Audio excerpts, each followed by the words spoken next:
Okay, in this video I want to talk about the US dollar Canadian position that I actually ended up closing on the 27th of August.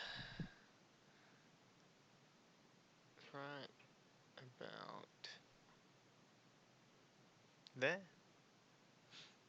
Now, it's actually the 31st of August right now. I'm just recording this video again because the video didn't actually show up. In terms of the actual trade, I closed the trade. So I actually closed the trade here. I reduced my risk there by about 0.9%. I actually completely took the trade off. Took a negative 0.12 return on risk loss and a negative 0.61 R loss or return on risk.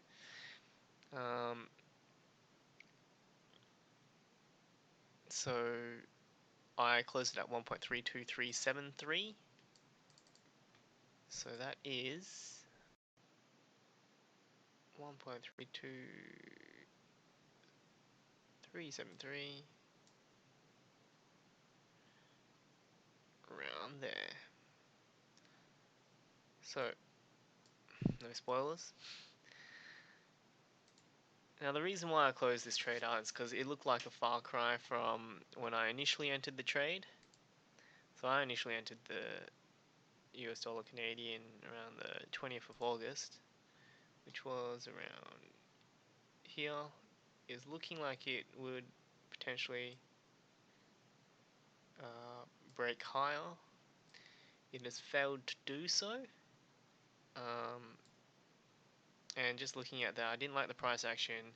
It was looking like a far cry from what I initially expected it to be and how a breakout pattern should act if it is breaking out in my favor. So that's why I closed the trade. Intermarket was mixed.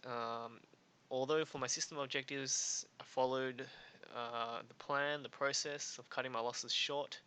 Correlation wise, I reduced my long US dollar and short commodity currency exposure. Technicals, as I mentioned, it looked like it had fallen off from a break up higher. It failed to break up higher. Intermarket mixed against other currencies, and it just looked like this was the market was in a risk-off sentiment. So essentially, I lost money cutting my losses short, although I did actually feel good about this because I was cutting my losses short and managing my risk. And really, the lesson here is just to keep on keeping on, and that my intuition was developing fairly well. Now, that's what I was thinking at the time.